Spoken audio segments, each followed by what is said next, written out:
Our next speaker is a professor, a designer, an international speaker, a safety expert, and a global transportation consultant. He's also one of my favorite full-time contrarian economists. He specializes in challenging the dominant view on just about anything and puncturing conventional notions of wisdom.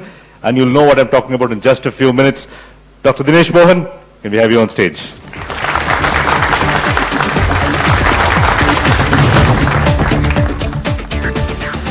It's a privilege to be in the presence of people who are being recognized for being innovators.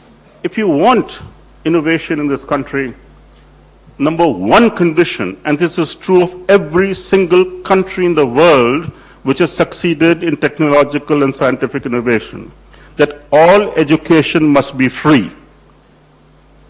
As long as you have to pay fees to go to school, it is not possible to encourage the best brains in this country. It is impossible. I can give it in writing. It will never happen. The most capitalist country in the world, called the United States of America, 94% of the children go to a free school. Because unless the intelligent among the poor can go to school free, where they have books free and they have food free, you cannot select those intelligent people to become innovators. I know as a teacher in IIT that most of our children do not want to do engineering.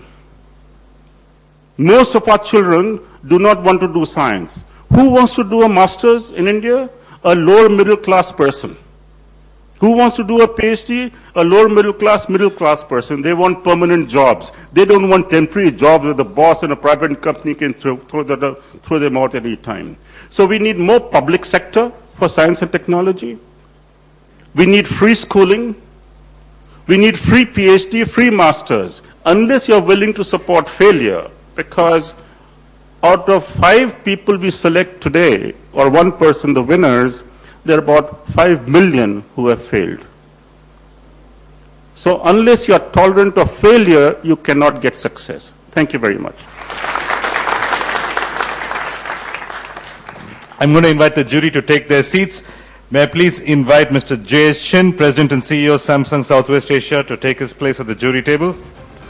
May I also invite Senthil Chengalvarayan, President Editorial Director of TV18 Business Media.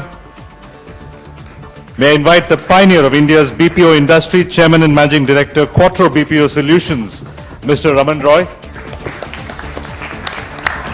Next, may I invite co-founder of India's first angel investment group, Mumbai Angels, Managing Partner at K Capital, Mr. Sasha Mirchandani. Sasha, can we have you at the jury table? And finally, to add a spot of youth to the jury table, we have serial entrepreneur and CEO, Games to Win, Alok Kejriwal. Can we have you on the table? Okay, it's now time to take a look at the first innovation of this evening. Most farmers across rural India today need to irrigate their lands employing the manual water pumps that are usually located in remote areas of the field.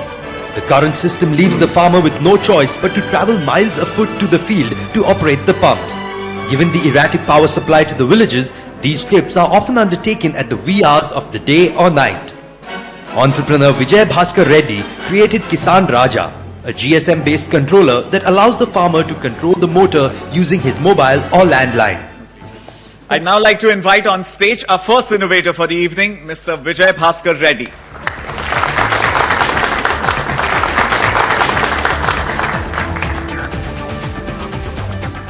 Right, Vijay, are you ready for some questions? Yes, sir. All right, jury, over to you.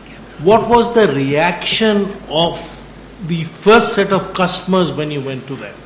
They were more than happy because it speaks their language in the simplest form. So the selling proposition, and that is what I was building up to, is it the voice interaction or is it the wireless? What do you think is important to your target customer? More than these two things, the value that they see, value proposition they see because of this device than wireless or the IVRS. It's just IVRS and wireless are the means to solve the simple problem. The greatest problem with the simple use of technology, and the value proposition they see, if they have to use the manual labor and then the damages to their motors and then waking up whole throughout the night, traveling there in the middle of the night with electric shocks and wild animal dangers that they have to face and risk their life. So they see the value proposition of this device is more than the technology and then the wireless.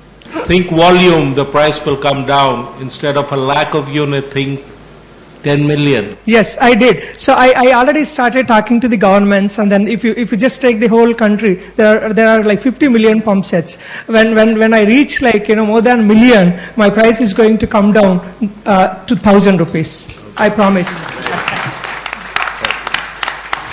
Do you have a vision of the shelf life of what you're innovating on, which is, if the farmers have more access to, if they can draw those original pumps to their house and operate it from their house itself, if, the general availability of electricity becomes better, how important is your innovation in that respect beyond, the fabulous thing that you've done right now? So have you you have almost like a funnel of innovation lined up beyond, this wonderful thing you've done? Because I want a farmer today to do the agriculture 50 to 100 acres on his own. So I'm going to talk about complete irrigation automation in that case. When power is there, I will reduce the labor to zero literally by controlling the walls and then sensing the requirement and all that.